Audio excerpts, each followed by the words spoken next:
Hello, everyone. Um, Good morning and welcome to the fifth webinar in our mental health dialogue series, which focuses on how to tackle mental health stigma through new digital technology. My name is Annet Kleiboer and I'm the principal investigator of the Reconnected project and a professor in clinical psychology at the Vrije Universiteit in Amsterdam, and that's in the Netherlands. And I'll be moderating this session today. We talk about stigma, and we probably all know that the mental health stigma is important. However, mental health stigma is also complex and it has many layers, and I hope we can discuss some of these today. When we talk about mental health stigma, what we mean is the negative attitudes, stereotypes, unfair treatment that people with mental health health problems face from society. And these harmful views can make others feel left out, ashamed, or seen as dangerous or not normal.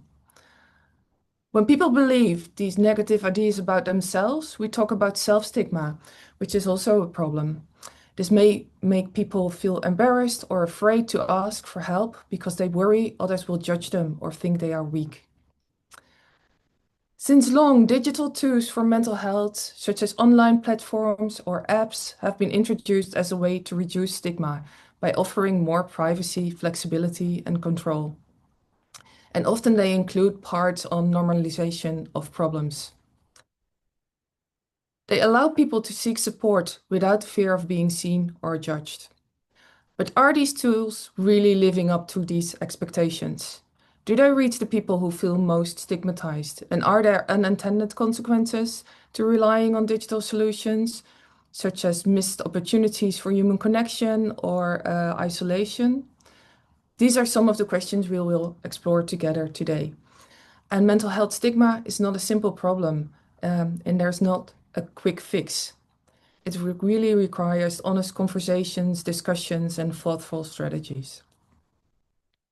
Now, we're happy to have you join us today for this important discussion organized by the 7 EU Horizon Europe projects under the European Commission's call, Boosting Mental Health in Times of Change. These 7 projects, Advance, Smile, Meant Best, Reconnected, Improva, Bootstrap, and ASP Belong, are all powered by the European Health and Digital Executive Agency, HDEA. The Mental Health Dialogue series is a space where researchers, practitioners, policymakers, and end users come together to discuss the latest trends, challenges, and advancements in mental health care. And we've already seen that in the previous sessions. In today's edition, we will explore how digital mental health solutions can challenge stigma among vulnerable populations in Europe.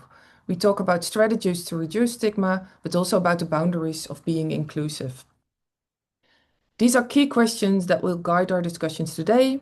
How is stigma relevant to the different projects? What strategies are used to decrease stigma in the projects? And what problems, if any, see the projects with e-inclusion?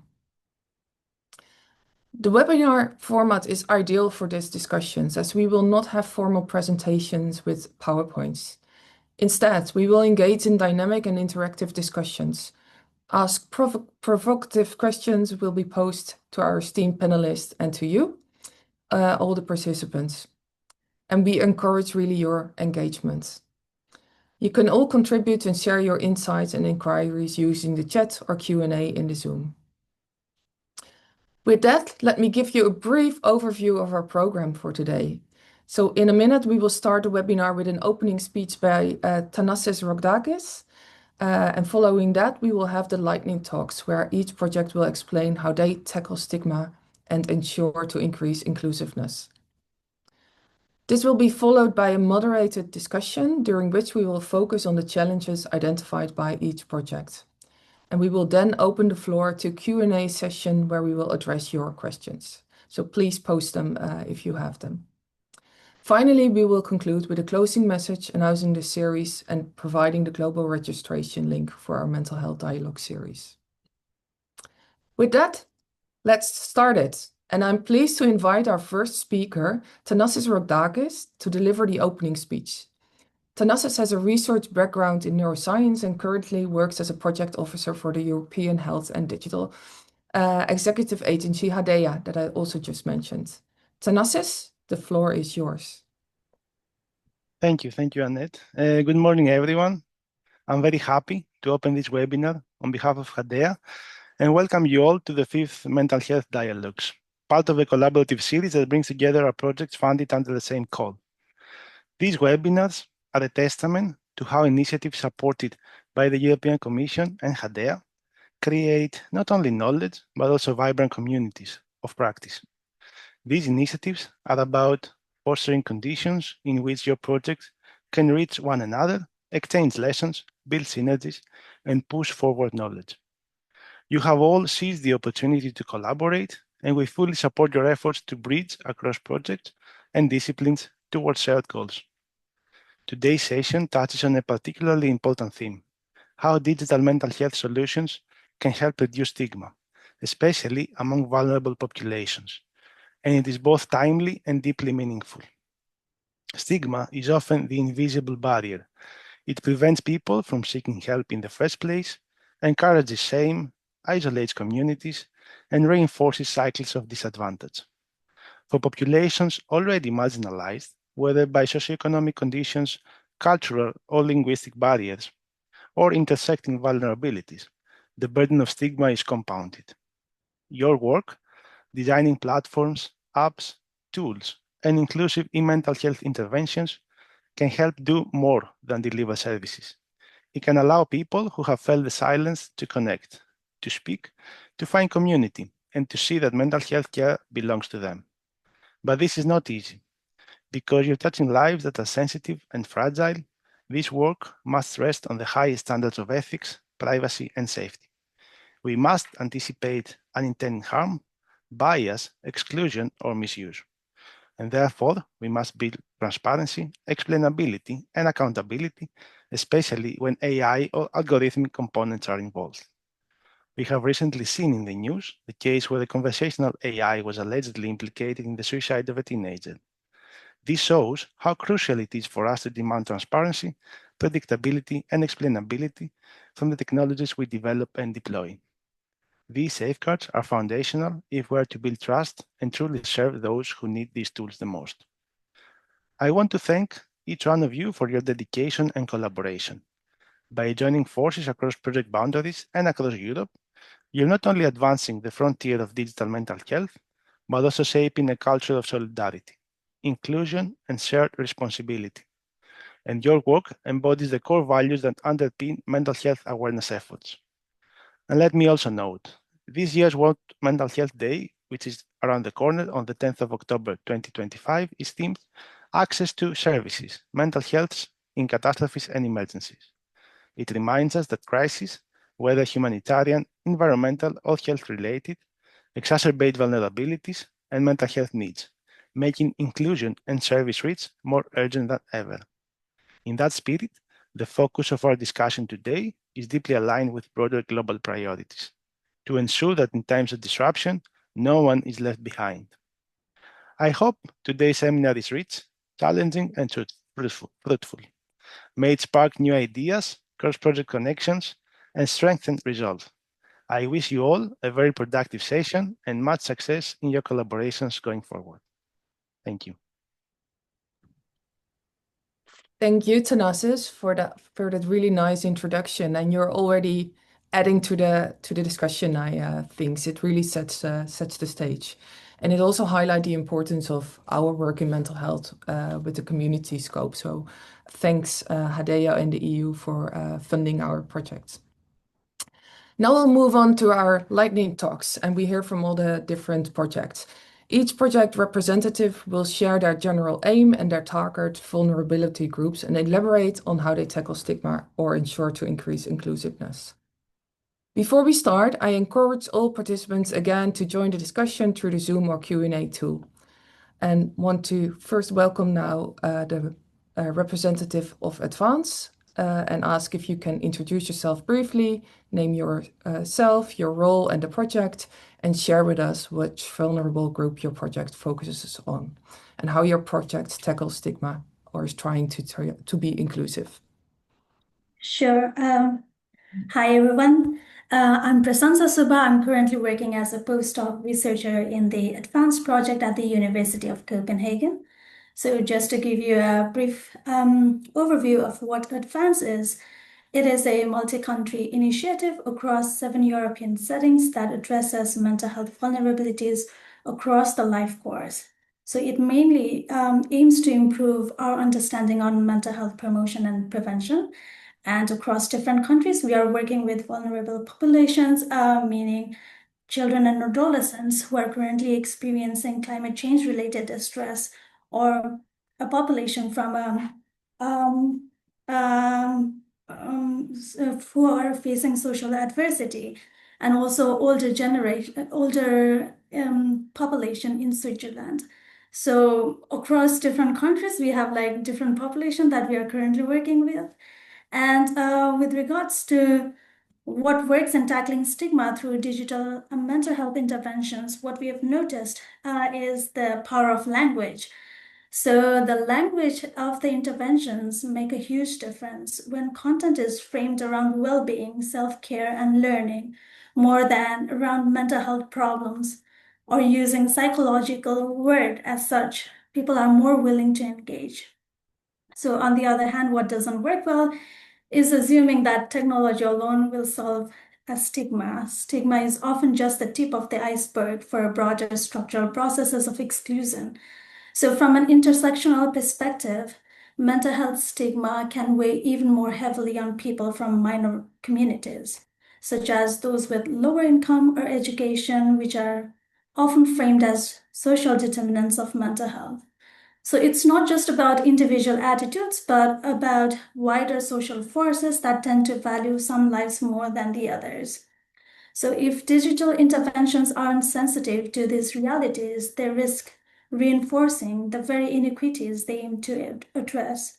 So in Advance, what we are doing is we acknowledge how these various social and contextual factors can play in differential experiences for different people. So we have placed equity at the core of our project, and we are currently using the Progress Plus framework to determine the key equity factors relevant to each country. So in our full definitive trials across countries, we will assess how these equity factors interact with stigma and intervention experience. And we also plan to study different implementation strategies and their role in addressing these inequities. So I can't wait to share more about our findings from our pilot studies in the upcoming, in the webinar over the course. Thank you. Thank you so much, Prasansa, for your introduction. The next up is Alsbeta from As Belong. Maybe you can say something about your project. Morning. Good morning. Can you hear me? I'm sorry. Yes, that now it looks all right. Good morning, everybody. I'm very, very happy to be here with you today. My name is Ausbeta, and I'm the administrative coordinator of the project we call ASP Belong. I'm a psychologist, and mostly in my work in research, I work with extended realities, virtual realities, and augmented realities, which also applies to ASP Belong, which is a project that takes the technology and tries to find ways to make it as meaningful for the target group of young teenagers. When we think about vulnerable groups, very sadly, we came to the conclusion that that basically all the population of young teenagers, for instance, in the Czech Republic, where I'm based, belongs to the vulnerable group, because in the recent research that was published, I think 2 years ago here in the Czech Republic, over 40% of 9th graders reported symptoms of severe or partially severe depression and anxiety, which is a shocking number. And although we promised and we do focus on socially disadvantaged locations in all 3 countries where we are currently working with the youth, that is the Czech Republic, Portugal, and the United Kingdom, when we actually come to the schools, we see that basically all the young people need the support of any kind, and that's why we're very inclusive in the research that is right now running. So we have around 40 classes of young people aged 12 to 13 in those 3 countries. That makes it 120 classes altogether, and we are working with them through a program that we've designed on mental well-being, psychological well-being. What is important for me, that there are many aspects of the work that we're doing with these young people, but for me, the very basic idea is the stigma that we are working around. We are using a very artsy style of working with children. We're using arts together with the technology to support and enhance the psychological effects that we want to achieve. And what happens is that we are very deliberately avoiding labeling, using the terms that many young people are aware of. They're familiar with what depression is, what anxiety is, but we are deliberately trying to avoid these, working through stories and subjective experience and powerful memories. And this is how we are trying to tackle the stigma among young people. We are right at the beginning of the study, so we will have the result about how we managed in about a year from now. But I wanted to tackle a little bit about the inclusiveness as well, and I'm sure that we will get to that, because we are facing many challenges when we try to use technology to be more inclusive, because technology itself brings a lot of the opposite influence with it.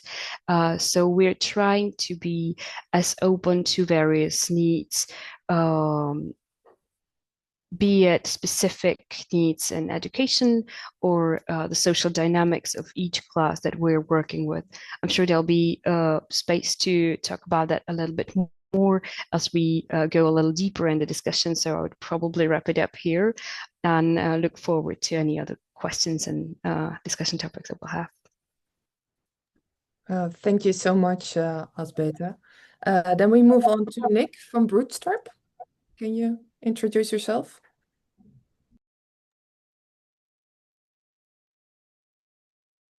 Good morning, everyone. Thank you for having me here today. My name is Nick Morgan. I'm a mental health youth worker, youth scientist, and CEO and founder of an NGO called Euro Youth Mental Health. We're part of the citizen science work package of the Bootstrap project, which focuses on problematic use of the internet amongst young people. Our project, by its very definition, tackles mental health stigma by offering the opportunity for young people to co-create and be part of the designing of the work and the tools and the interventions that we have created. Providing a selection of ways for them to be involved as well, from student ambassadors to young experts by experience, having a variety of roles and methods to be involved. And this in turn ensures inclusive opportunity for vulnerable groups that we are working with, the young people themselves and different young people at different levels of engagement. We work with young people who have lived experience of mental illness, to those with that age from 12 to 26, or at different levels co-creating, being key decision makers and designers of the work itself, which gives them ownership. And by working in this way, we know that young people are more likely to engage in a 2-1 intervention afterwards if it's being co-created by young people for young people. So that is how we kind of destigmatize, if you will, by helping them be part of that conversation. Thank you. Okay, thank you so much, Nick. There was a bit of difficulty with your microphone, so maybe for the next discussion you can look into that. Yeah, okay, that's great.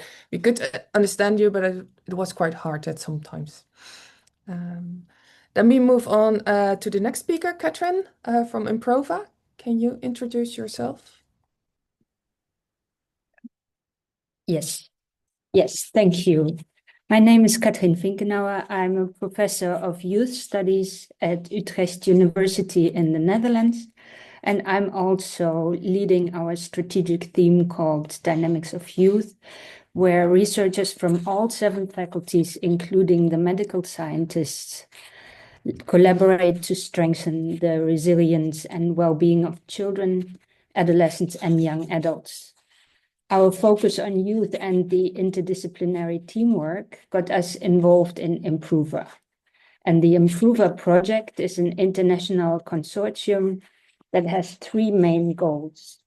First, we want to strengthen high school students' mental health. We want to improve the detection of mental health problems, and we want to prevent common mental health issues before they start. What makes Improver special is that we didn't develop the tools for Improver not only with scientists, but we work directly with young people, their families, teachers, and policymakers across 4 countries. We asked them, what should Improver look like, the platform, how easy is it to use, does the language fit?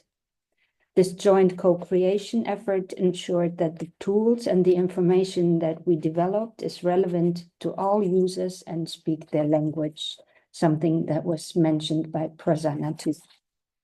Our efforts resulted in the Improver platform, and that's an easy-to-use online space. It offers modules for adolescents and teachers and information for parents. We designed it to decrease the risk of stigma as much as possible. For example, we encourage adolescents to seek help by teaching them about mental health and debunk common myths like only the weak or the crazy have problems. Adolescents can use the platform privately to explore their needs without the fear of judgment by teachers, peers, or parents. And they can pick and choose modules based on what they need most, which hopefully keeps them engaged. Instead of targeting problems directly, the adolescent modules focus on promoting overall well-being. The topics cover real-life stress, such as getting over a breakup, handling social media, or dealing with school pressure. The modules were developed with clinical experts and provide positive support to help teens feel more in charge and in control of their own lives. For teachers, the modules include tools for self-care and self-compassion, and we help them identify and reduce stigma and give them clear ways to talk with students, families, and school services about mental health issues. So, through Improver, we've built a flexible, user-friendly digital platform that makes mental health support in schools practical and accessible to everyone involved in a young person's life, and of course, the adolescents themselves. Okay, thank you so much, Katrien. We will hear more from you later.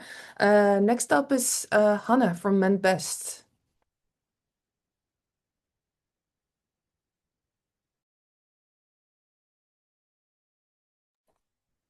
Yeah, thank you. Good morning, everyone. I'm very happy to be here and to join this webinar. I'm Hannah. I'm the Deputy Scientific Director at the German Foundation for Depression and Suicide Prevention, where I work on how digital tools and artificial intelligence can help us to better understand and treat depression. The MenBest project is a European initiative that focuses on protecting and strengthening mental health during times of major change, things like pandemics, war, or economic crisis. What makes MenBest special is its strong focus on inclusiveness. The goal is to make sure mental health support reaches everyone, no matter their age, background, or life situation. At the center of the MenBest project is Mentina, a smart mental health app that helps people manage stress, anxiety, and emotional well-being in their everyday lives. The app is designed to learn from users over time and uses AI responsibly to give personalized tips and early warnings about potential mental health risks. it's designed for everyone, not just those with a diagnosed condition, but also for people who might simply be feeling overwhelmed or burned out. We are currently testing Mentina in Spain, Germany, and Denmark, and we are working closely with people from different communities to make sure it fits a wide range of needs and cultures. Mentina is part of a broader approach that combines digital intervention with local community-based support, because we know that technology works best when it complements real human connection. MenBest also pays special attention to groups who face more stress or fewer resources, such as young people, migrants, and those who have been unemployed long-term. By breaking down barriers like stigma, language, and access, we want to make prevention and early support more fair and more available to everyone. In the end, MenBest is about building a more inclusive and responsive mental health system, one that can adapt quickly in times of change and support people wherever they are, especially in times of change.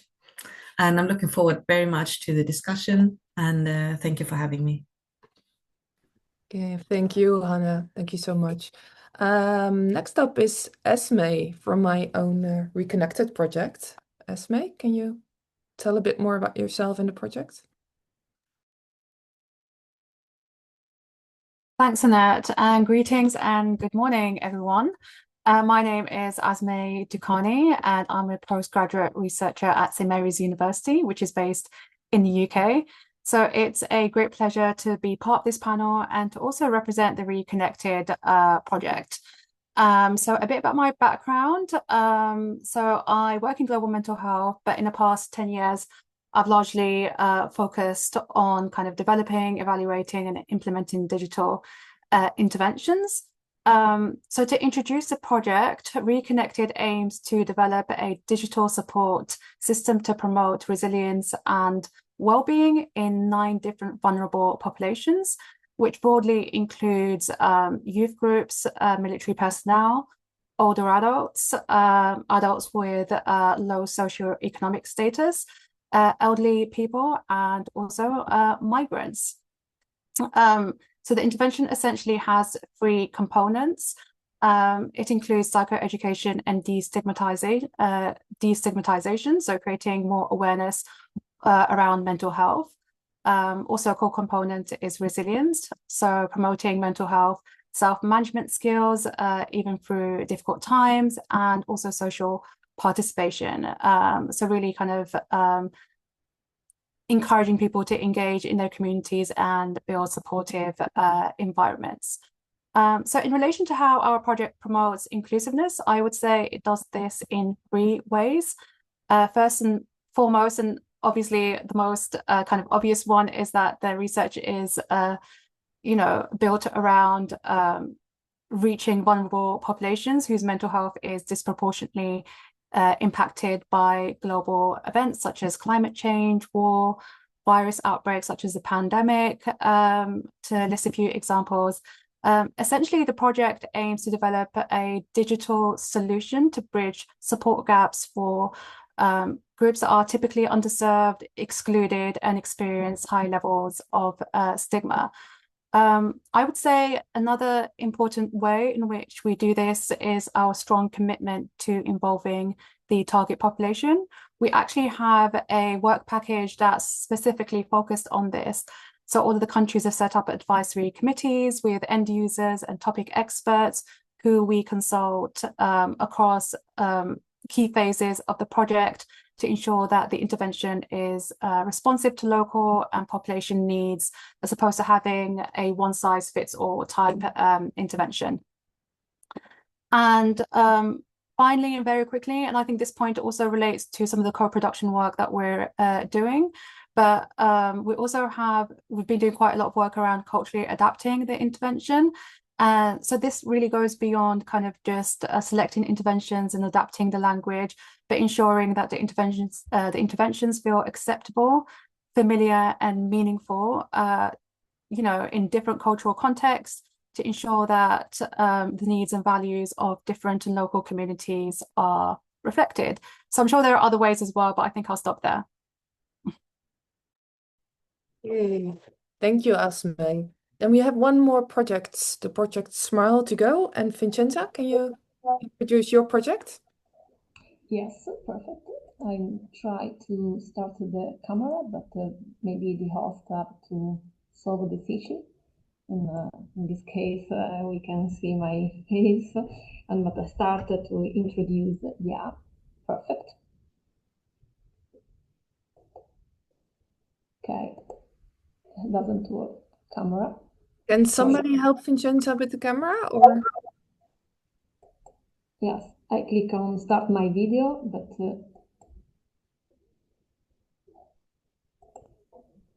doesn't work. But are you able to hear me? We cannot see you, Vincenza, but maybe we can otherwise Yeah, but so speak without camera.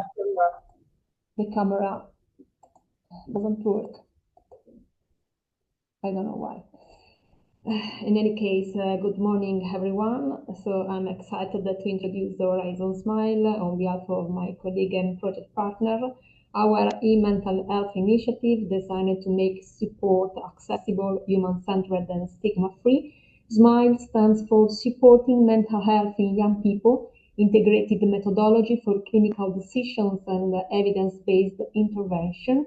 Our target group are adolescents in the age range from 10 to 24, and the Horizon Smile project is not developing only a single tool, but a digital ecosystem composed of a companion app for everyday self-care, a serious game to promote engagement and skill building, an open knowledge platform for interactive learning, and finally a decision support system to guide the users, healthcare professional, toward appropriate intervention. And together, this component, we want to provide a comprehensive, accessible, and personalized approach to mental health support. I'm a geriatrician, and this is something strange as the target population is adolescent, but the main principle that guide my engagement in this project is regarding the approach in a lifetime, so a lifetime approach to mood disorder that sometimes occur later in life. But what are my opinion and concept on this? Because in the past, coping strategies or talking about mental health was very stigmatized. So SMILE aims to tackle this challenge by monitor the mental well-being and normalizing the topic. So in a human-centered way, amplifying support, guiding users to the right intervention, and fostering a meaningful connection between end users and healthcare professionals, making the access to care proactive. So Horizon Smile represents a vision where mental health support is co-designed, collaborative, and human-centered. And the digital ecosystem is powered by the voices of user and stakeholder. And this is why, beyond the final users, our stakeholder community is at the heart of our project. So, and this is why we engaged over 500 stakeholders across different sectors. And we provide continuous feedback. And to facilitate this open communication, we have created a dedicated online space on our website where community members can interact, participate, share ideas, and contribute directly to the project evolution since the beginning. Today, currently in 7 countries, is starting the recruitment for pilot implementation. Thank you again, and hope to discuss more in the further webinar. Thank you, Vincenza. We could hear you very well. We hope to see you later on during the discussion. Hopefully your camera will work. So thank you to all the panelists in general. Engaging in these groups in research is fundamental. And we heard lots about youth, which is a focus of much research at the moment, but also from other vulnerable groups. Yeah, and engaging all this group, that's really fundamental for ensuring that the outcome of our strategies are meaningful for the community. Now we will transition to our moderated discussion, and we have posed 4 questions that we will ask some of the panel members. And we encourage an open dialogue among all participants. Let's begin with our first topic, and that is, how is mental health stigma relevant to the vulnerable group in your e-mental health project? Maybe I can give the floor again to Alsbita from S Belong. Do you want to start this discussion? Absolutely, gladly. Yes, so the video should be working. So first of all, as I mentioned before, we're dealing with the group of 12 to 13-year-olds right now in the research phase when we are testing what we have designed. We are expecting that the program will be more broadly applicable to 11 to 14-year-olds.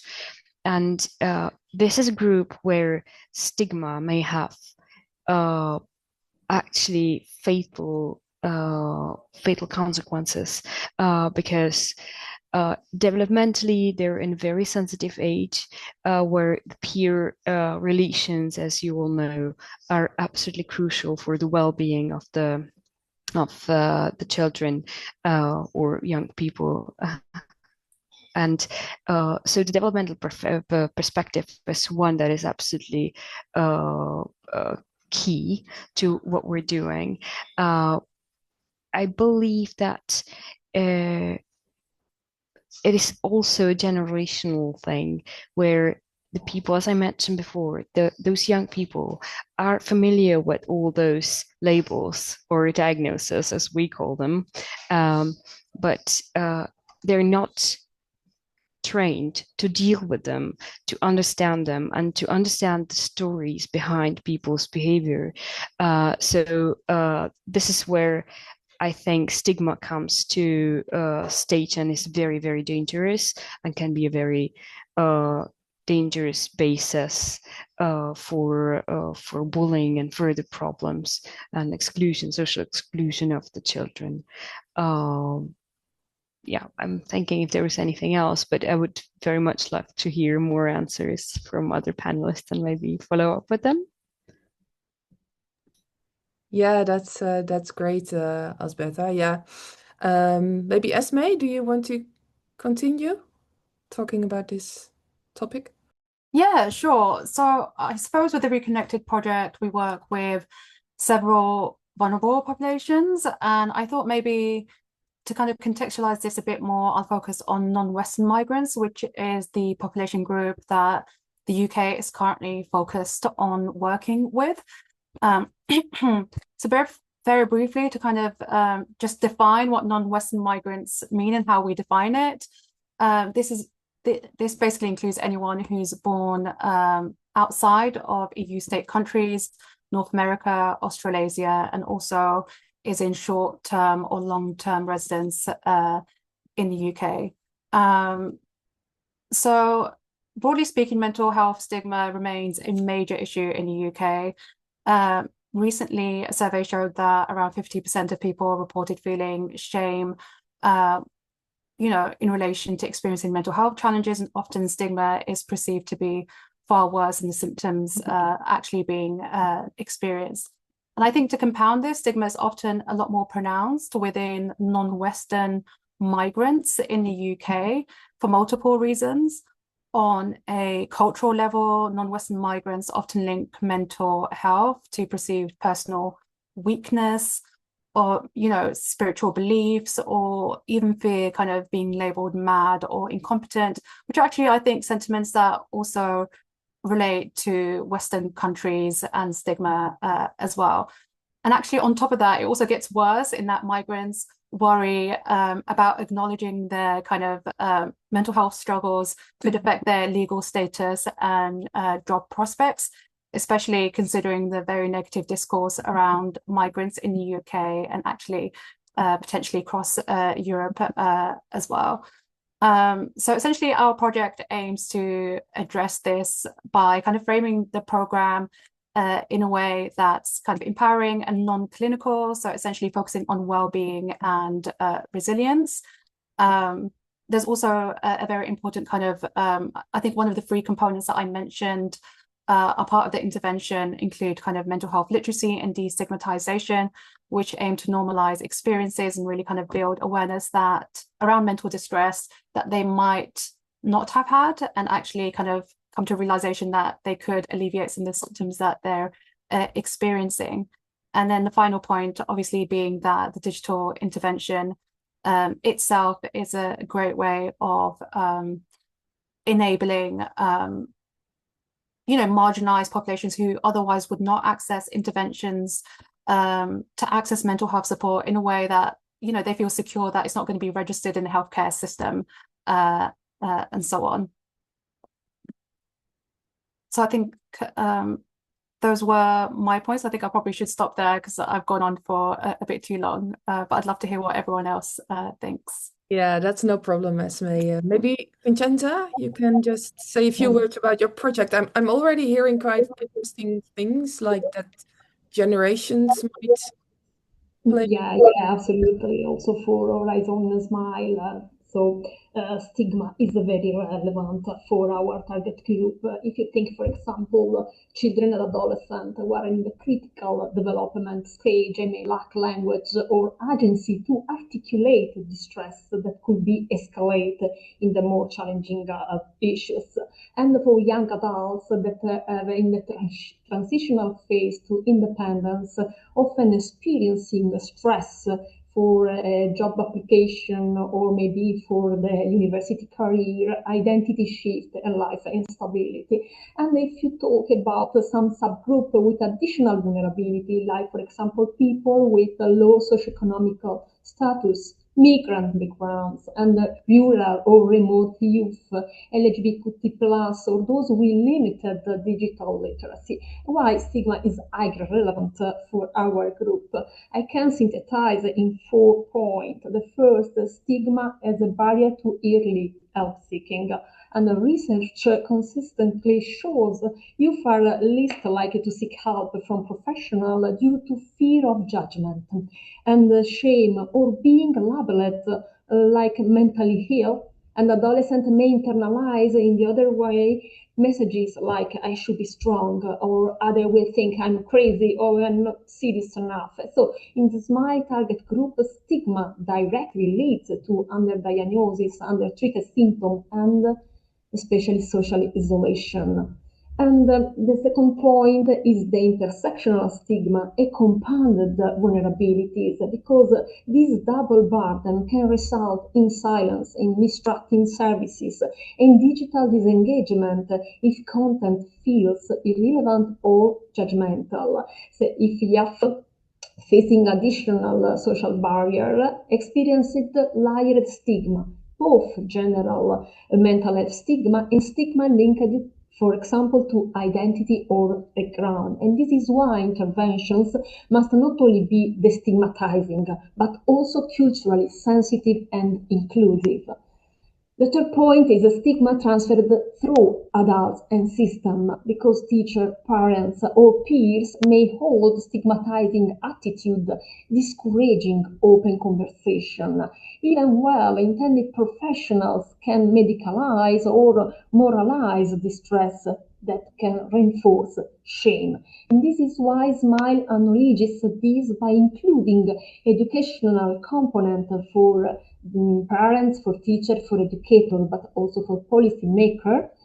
And final, regarding to the use of digital tools, in mental health, stigma also influences how youth engage digitally, because they may avoid, for example, apps or digital tools labeled mental health. They prefer, for example, something framing in the name of well-being or life skill.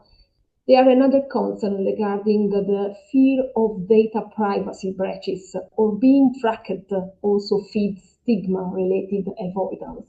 So SMILE would address this kind of problem, use a low threshold, privacy-preserving, youth-friendly digital design. So in our project, stigma is at the core of our intervention to be addressed.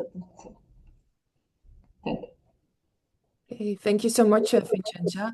I think it all becomes very clear that stigma is well addressed in most of these projects, and you thought it well through.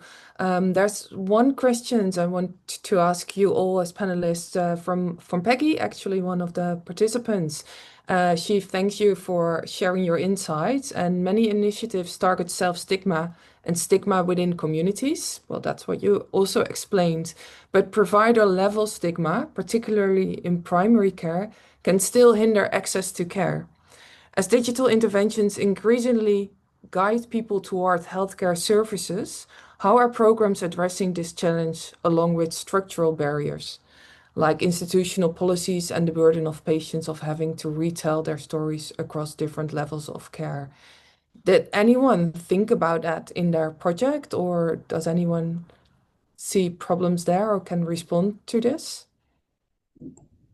I can address this question. So thank you, Peggy, for providing us your question.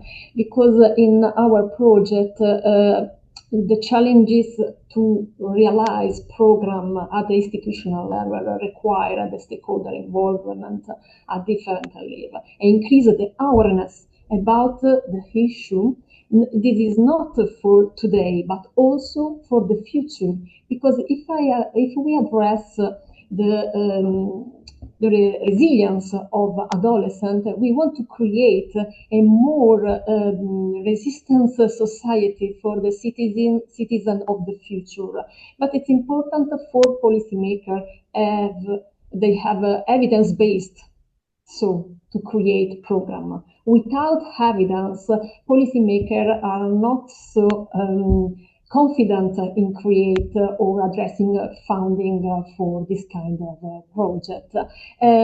Because we know there are some fear about digital tools. But it's important to create education in how we can use digital to offer the best solution for the problem, which is in this case mental health. So first of all, increase our evidence-based. Okay. Maybe Elsbeth or Esme, do you have anything? Yeah, I would love to respond. I suspect that Peggy, correct me if I'm wrong, might be referring to clinical population and like retelling the story in various phases of the care, and that's a pure nightmare. And I absolutely share the concern about how uncomfortable and victimifying, is that a word? Like enhancing the victimization of those people, even worse. I thought it's worth mentioning that, for instance, in ASP, we're working with non-clinical population, meaning that we're not excluding clinical population, but we're working with a broader group. And so our task is mainly to normalize talking and thinking about mental health, so that it might be in the future, it might be less uncomfortable for people to talk about that at all. And but I want to mention some structural barriers that we have run into. And one is on the level of schools and teachers. So when we started the project, I had a first consult with an expert co-researcher we've had involved. And they said, well, your biggest challenge will be to persuade teachers that mental health is something they should be dealing with at all.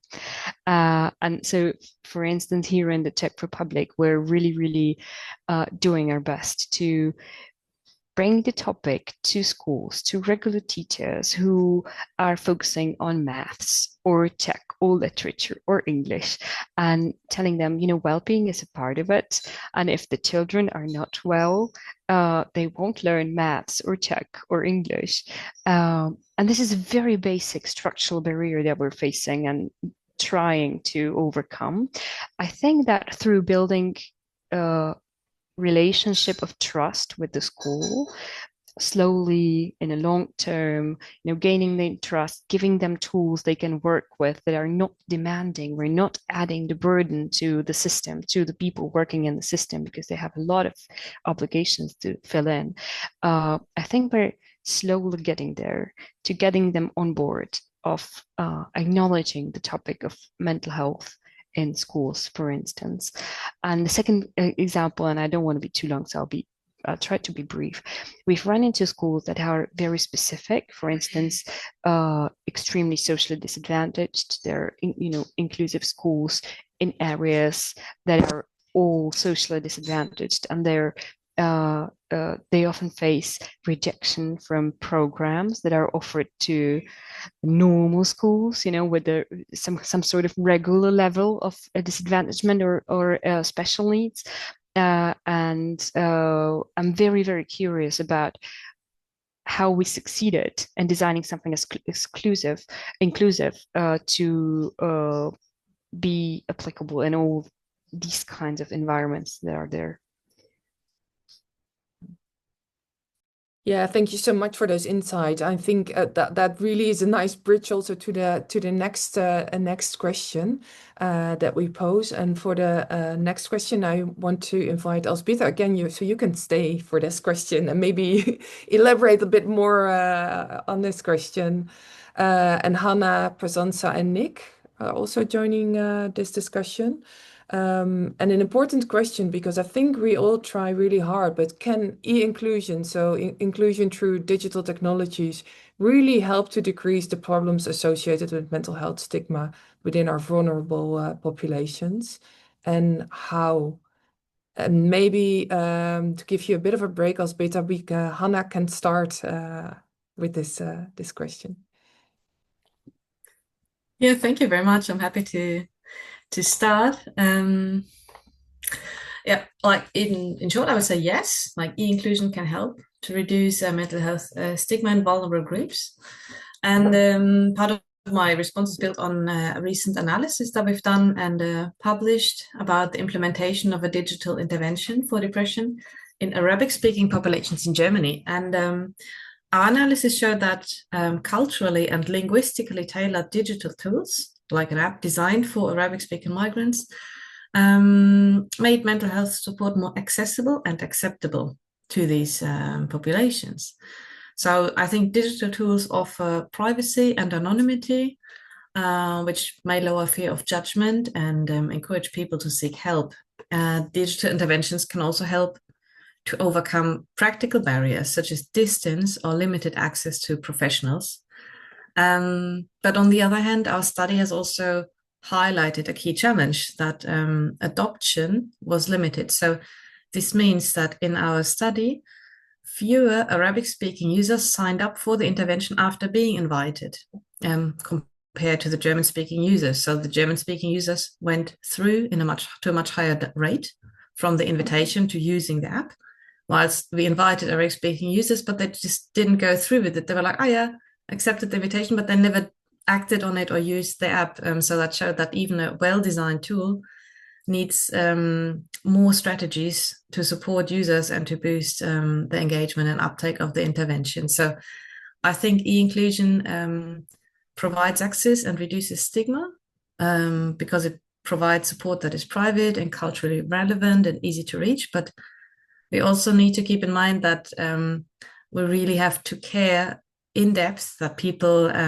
can also adopt and use the intervention, and that there may be other hurdles that need addressing for these groups. So we need to don't take it too easily and just throw out e-interventions to these vulnerable groups and think we've done everything. I think we need to really care that it reaches the people.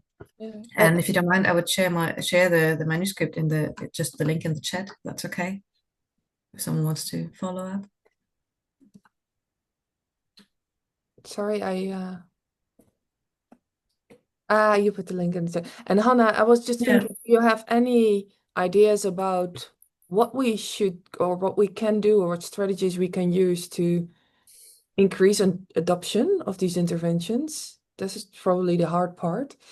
Yeah, I've become a big fan of the Think Aloud approach. We're using that in another EU-funded project at the moment, where we make a first kind of version of the intervention, and then we sit down with people of the target group and said, okay, now you've been invited, start using it and just talk about what you think, like openly. And then it's a qualitative approach, so then kind of transcribe all of it. It's a lot of work, but then I feel like we get a lot of insights that things that we had not thought about. People say like, oh yeah, but this just looks ugly. I don't want to click on it. And we're like, oh, so it's so simple things sometimes. Oh, it's very like side comments that they make in this think aloud approach. And I think we really need to care to keep working with the co-development of the intervention and not just saying, oh, we designed this and now out to the world, but to keep in touch with people of the target group to constantly improve the intervention and to see what needs to be done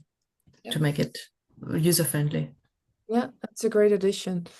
I wanted to give the floor to Prasansa. Can you say something from the perspective of Advance about the topic? Yeah, so echoing our other panelists, we here at Advance also believe digital interventions to hold a promise to address stigma to some extent by offering a safety net. So meaning a safe space where people can engage in mental health support privately and also without fear of being judged. It's more personal, flexible, and more accessible, as others have also mentioned. So I would also like to give you an example of digital interventions that we are currently testing with adolescents in two of our sites, Germany and Lithuania. So across both countries, our interventions share a common structure. So they combine self-paced digital learning with weekly catch-up sessions that bring a human touch to the process. So this blend helps balance flexibility and connection, which has been key in reducing stigma and keeping participants engaged. So, well, the main difference lies between these interventions across two sites is how the human element is being delivered. So in Lithuania, the program is entirely individual focused. Participants learn at their own pace and have weekly check-ins over the phone with trained e-helpers. Whereas in Germany, the same model is adapted into digital group sessions led by facilitators trained in mental health.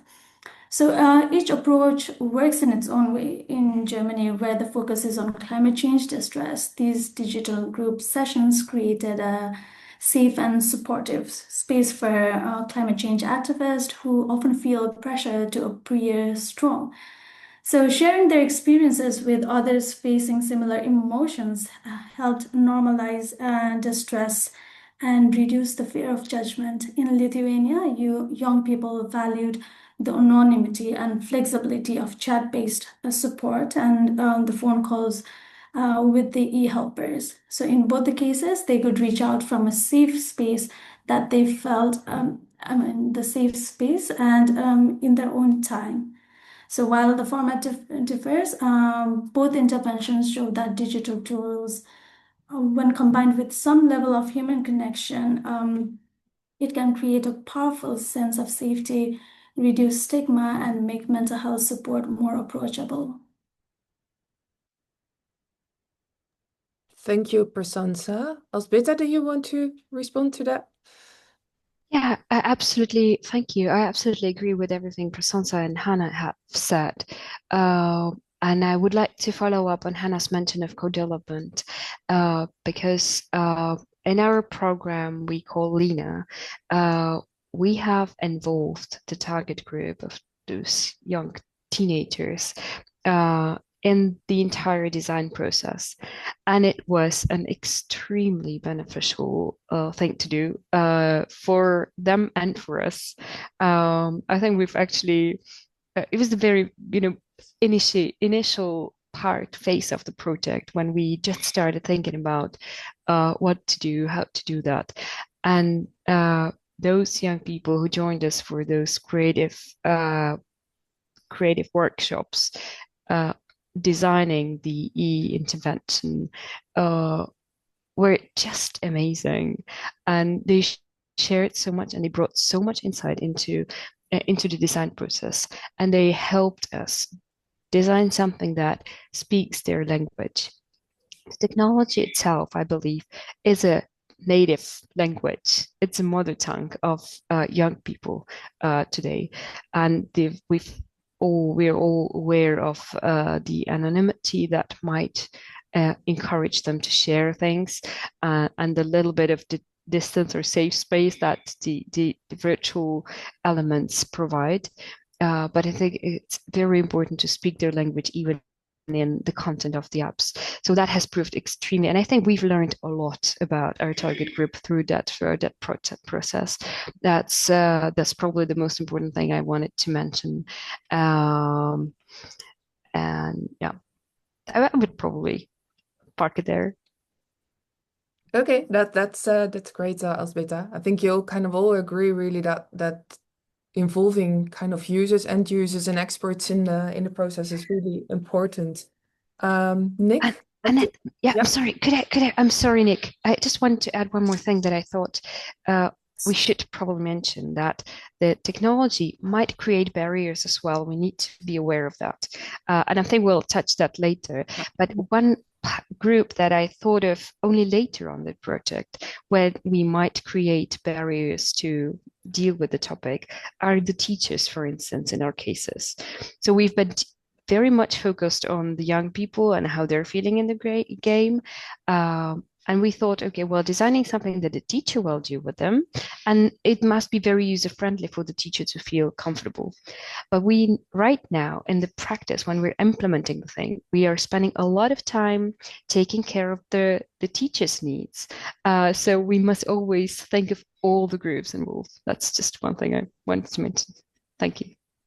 Yeah, no, it is a great addition, because we're also asking them to touch upon very difficult topics, and they may feel uncomfortable with it. Yeah, that's true. Okay, Nick, then do you want to? Yeah, let's check my audio is working okay. Is that a bit better? Happy days. Yeah. Yeah, so it's a great question, and I'm going to be a bit controversial. No, I don't think inclusion can help the decreased problems associated with mental health stigma. I think young people we work with are very aware that they're working on a mental health app, and whilst this increases the potential for access and involvement to get advice and support on a tool anonymously, that doesn't remove stigma. So if they could secretly be on their phone using a mental health app because they're still ashamed, and the stigma is still there about telling their friends and talking to anyone. So I think it definitely increases accessibility, but I still think the stigma needs to be cracking a bit in order for young people to actually engage with the process in the first place. Again, this is young people that we speak to, our youth advisory board for the Bootstrap project, or the Boot Crew as they're known. Shout out. They'll openly talk, but they'll openly talk about their mental health, and fortunately for them, they were able to get the confidence to seek help in the first place. And I do think that inclusion will enable young people to get support, but it's still, as far as I'm concerned, that doesn't remove stigma. The stigma's still there if they're ashamed of getting that support and unable to talk to anyone about it. I did some work with some young people who were 15 from Croatia before, and they were telling in a school, and they were telling us that they haven't told their parents because they're ashamed they were in a mental health group at school, but they hadn't told their parents because they were worried about what their parents said. And of course, parents, have access to lots of teenagers' phones and their internet use as well. In theory, I know that's not the case for a lot of teenagers, so that as well is an extra barrier, so they're not going to download a mental health app because they're worried that their parents or someone might see it and ask them, why have you put this on your phone? Is everything okay? I do think, going back to co-production, I think that's a really good way of engaging and breaking stigma in creating these tools. And something that the Bootstrap project is creating apps with a specific problem, problematic use of the internet. So rather than it being about mental health, it's kind of like, do you think you're using the mental health too much for your life? Are you doom scrolling for too long? And maybe it's causing you to be, and maybe it is causing you to be anxious. Then let's have a look at this. We'll, assess it and then get some support about that particular thing, as opposed to mental health as a broad concept. And our entire work is obviously based on the impact that young people's constant access to the digital world actually harms their mental health. The World Health Organization released a study, teen screens and mental health last year, again, with the link of digital engagement, especially social media, and then mental health. And I do worry sometimes as a youth worker that young people are being bombarded by digital technology now. So I do think there's a balance, and I think, I can't remember exactly who, but someone else talked about the idea of having elements of digital autonomy, being able to do something online, and that does increase inclusion, especially for those maybe unable to reach therapeutics, physical spaces. Their geography might inhibit them being able to reach a clinic or something. But at the same time, there needs to be a kind of gentle balance in addressing that. And so a face-to-face relationships do need to happen as well. Because obviously on the flip side, if you're living in maybe a rural area where the internet signal's rubbish, that actually excludes you if everything moves on to an online platform. I'm not saying everything's going to move online. And so I think I do believe that it's a very fine line. I don't think it'll do a little bit for removing stigma, but it'll primarily, I think, help increase access. But the stigma, I think, sadly, might still be there unless, young people themselves can convince friends to go on this app and learn about mental health as well and be made more aware. I'll stop there and welcome to answer any other questions and carry on from that. Yeah, thank you, Nick. I basically have a question for you, but I also want the other panel members maybe to respond very quickly. I don't know if anyone wants to respond. Yeah, just wanted to add, especially with regards to internalized stigma, I guess, as you said, Nick, perhaps the stigma within ourselves may be hesitant, like some youth might be hesitant to engage in intervention overall. But I guess, although we won't be able to remove stigma completely, but then there are maybe some ways to go about it, as we have said earlier, about the use of languages, how we frame the intervention as a whole. So rather framing our intervention to promote well-being, to manage their emotions, for emotions regulation, for example, or maybe bringing in the creative approaches to our intervention. So not making it a very boring psychoeducation format, but then bringing in the gamification process. I think those are the ways we might be able to address to some extent, but then removing it completely, that's a huge challenge for all of us. So yeah, just wanted to add those. Yeah, thank you. Basically, it would also answer I would want to ask Nick about what he thinks is needed to reduce stigma, but you basically already gave some suggestions. Happy to elaborate. I think what Prasansa was saying then about language is really, really important. The Bootstrap project works across 9 sites across 9 different countries, and we hold these amazing boot camps where we get young people, sort of 12 to 16, from all these countries come to one place for 3 days to do lots of co-creative and co-production work. And obviously, it's all done in English, but we try our best to engage in various different languages. There's teachers there to help. And language is so important. So we're doing all, and most of us are probably all doing research in English, right? And there's certain words in different countries that don't exist in English, and vice versa, for one. But also, even like you mentioned, Prasansa, the youth language.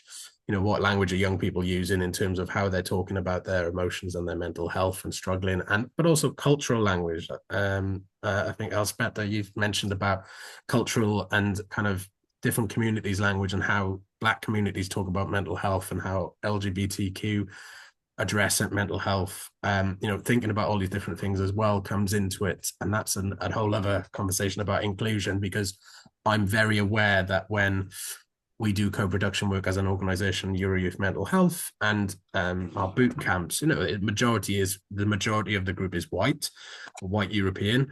And I think in the previous question, someone mentioned about migrants, or Hannah might be, talked about migrants and refugees, and that's another community of young people that need slightly different approaches. But I guess it's a first step, these research projects, right? It's like, okay, well, if this is working, how can we then make it more, adapt it to help specific communities or vulnerable groups, as we've been talking about today. Yeah, thank you, Nick. I'm mindful of time, so we move on to the next question, and therefore I want to invite Nick again, so you can kind of stay, and Vicenza and Catherine. And the question we're posing here is that, well, we have low threshold, and I think we will follow the discussion. Low threshold of accessing e-interventions and normalizing symptoms of mental health may both be strategies to overcome stigma. I think we heard that before. Is this something that happens in your project, and what may be the benefits and also the risks of that, of normalizing symptoms and of accessing e-interventions? I don't know. Catherine, do you want to start? Maybe? Thank you. Yes, of course, I would love to start. I tried to be brief because a lot of things have already been mentioned, like accessibility. You can scale it so you reach more people.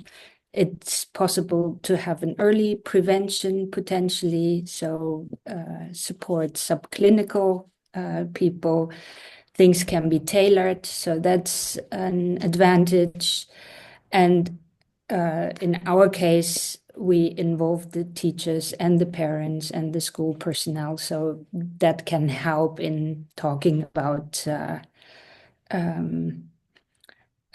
mental health in the school setting. So it becomes more of a culture of talking about problems. So not everybody can succeed.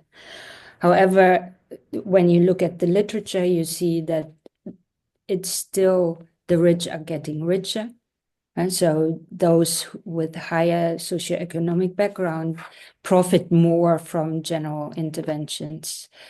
There is very limited evidence, like good evidence for the effectiveness of interventions. People may drop off. So what we saw is that adolescents may start a module, but then they think, that's too much work. I'll ask ChatGPT. That's easier and much more nice to me. And some people may over-rely. And I wanted to react to Nick's observation that anything that you do online needs to be translated to real life, real relationships, real people. And many of the interventions, and some people call it face the valley of death. So that there is an enormous gap between what you see online and you feel comfortable, but then you have to actually talk to a peer or a parent or somebody who's totally the opposite of who you are, and then it doesn't work. But I learned it all online. So the proof is in the pudding, I think, in eating the pudding. So yeah. So what we also were wondering is whether it would be useful to ask adolescents, for example, if they have at least one person to confide in, one person that they can really be themselves, who accepts them in their daily life. So not only the online, and I have to see, because yeah, it was mentioned already by Prasanna, that ideally you mix the online and an offline intervention. So yeah, basically what you're also saying, it could be a risk if you isolate yourself with the online world. yeah. I don't know whether you want me to talk about iatrogenic effect, so that things backfire. We can try as much as we want, but once you implement things, you can have the opposite effect despite all good intentions. And there are, like, people may misinterpret symptoms, so think they have something, but they don't. You can increase anxiety and distress just by perhaps, or especially in adolescence, you can also see, oh, some people who have a problem get more attention by others. So perhaps I should have a problem too because I want attention. But it can also feel super lonely and isolate people because, you feel that you can be there online, but you cannot do it in real life, which may even make people feel more lonely than they were before. Yeah, it's good, really good to think about these things as well, because we all have Nick talked about it already. already. Yeah, that's true. Maybe Vincenza, do you want to say something first? Absolutely, because both these strategies are very central for our project, because by providing a low threshold digital platform, young people can access self-assessment, monitoring tools, and gamified intervention that are the features that are useful to use during their period, and in the what fashion privately and without barriers, which help reduce the fear of judgment or encourage them to an early engagement. So, by avoiding clinical labels like treatment or disorder, young people feel more comfortable engaging with this kind of tools. And regarding the self-improvement, wellness, rather than a mental illness apps. It's important the language, as Nick before said, that could increase the reach and uptake of this kind of tools. And the low threshold entry allow early access before symptoms escalate to clinical levels. So the empowerment and the self-efficacy of this kind of strategies that normalizing everyday distress help users see mental health as a part of general well-being. It's not something to be hidden. So it is encourage the self-management and agency. So people say that it's okay to feel in this way. I can do something about it. So take awareness about the importance of their mind, the message that their mind could give people. So, and it's important to stop and in your private room in the morning, in the afternoon, or maybe in the night, because adolescents stay awake also in the night when they have some troubles, and they have something in your hands, but good instrument that is validated by project, and so the feedback of stakeholders is very important. It's not just a tool that adolescents use in an improper way, because this tool is co-created with teacher, parent, healthcare professional. So this is the right guide. But it's important to mention also the risk. So normalize the mental issues have the risk of trivializing serious symptoms, because over-normalization may blur the line between common stress and clinical depression, clinical anxiety that is worth to be treated. So users may delay seeking professional help because they assume it's normal or that by myself I can manage. And to mitigate this risk, I can suggest to include the clear escalation prompts in your digital tools and integrated referral pathway when this alarm or alert could be active. So another risk I can mention is mismatched expectation, because users may expect full treatment but only receive psychoeducation or cognitive behavioral therapy for light or moderate anxiety or depression. And this can cause disappointment and disengagement. So the mitigation of this risk could be communicate clearly the scope and limits of the intervention in a transparently way at onboarding. And so the last point I want to highlight is the potential medicalization backlash. So when we normalize this problem, these issues, yes, it can reduce stigma, but also encourage over-identification with mental health labels. So everyone is anxious. So I have a disorder? No. So we need to emphasize the spectrum thinking and resilience building, not pathologizing. So just to create a framework where mental health is something that people have to take care without thinking about pathologies. This is so just some thinking. Thank you. Yeah, we have a fourth question, and I want to spend a few minutes on that. Nick, do you have a very quick response to this?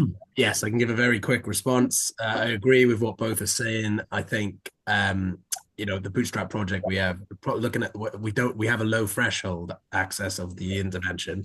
But that's, I guess, what I was thinking there is because it's about problematic use of the internet. Mental health and well-being is an undertone of it, but it's like reaching out about a specific problem. So, and I think that has an element. But as Vincenza just said, I think my concern and risk about it is trivializing serious conditions. I always used to, when trying to debunk stigma in the UK, talk about the analogy of when you break a leg, you go see a doctor. So it's like when your brain snaps, you might go see a doctor because your depression's impacting you so much, but you wouldn't go on an app to get your broken leg fixed.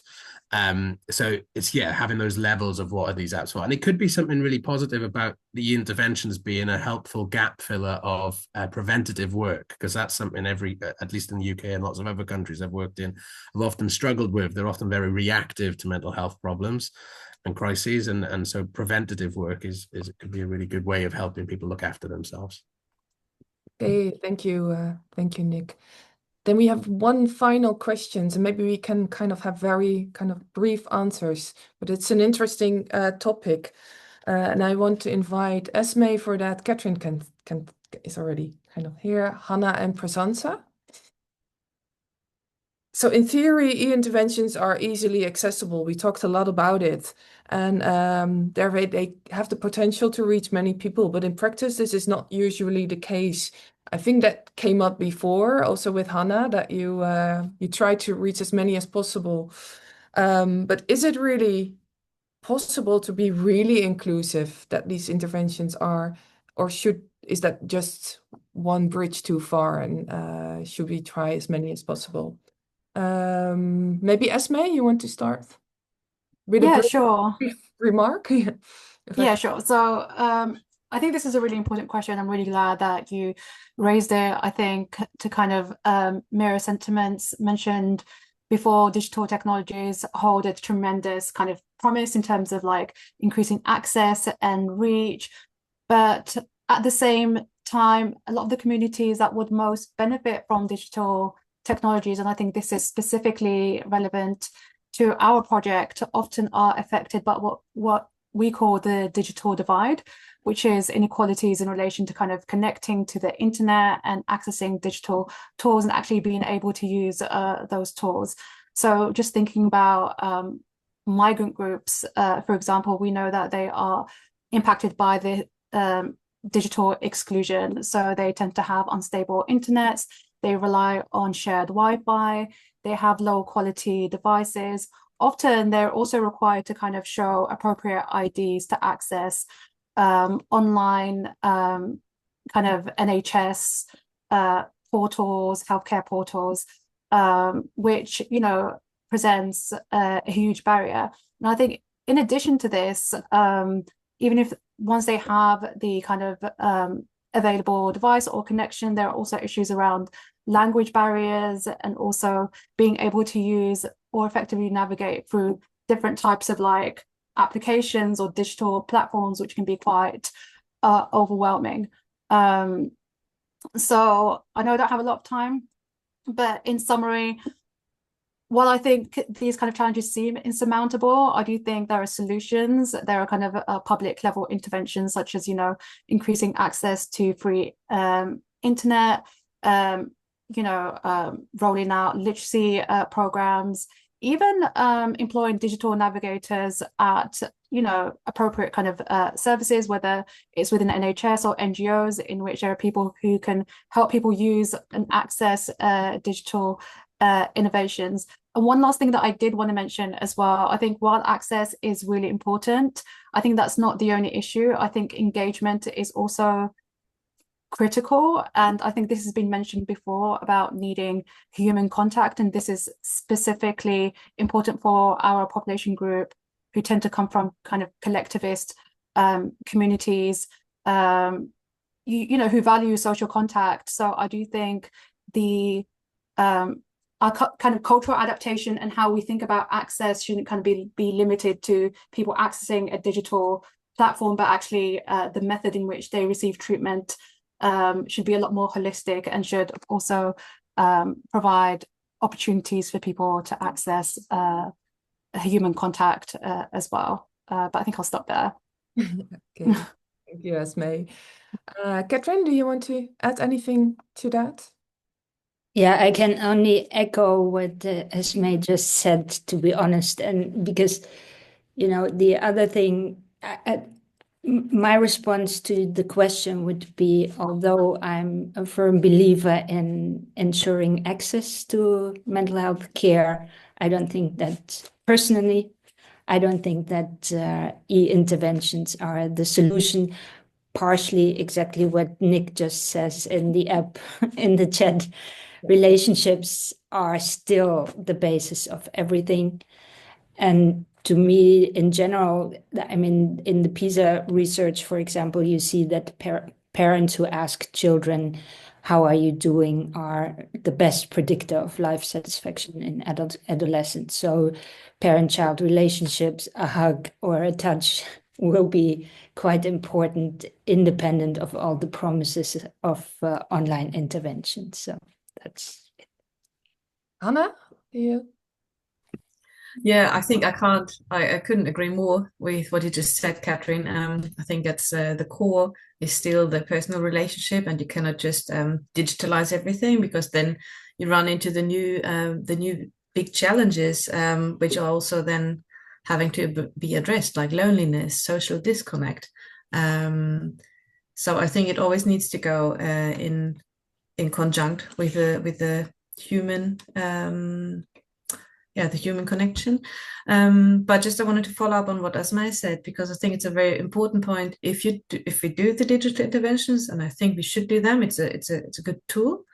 The digital divide doesn't only affect migrants, but only such as Beta said earlier, teachers, other people that are older and have not grown up with these tools, who are afraid of having their data taken to the cloud, and they don't know what's happening with their personal information. So I think in Germany there's a lot of worry about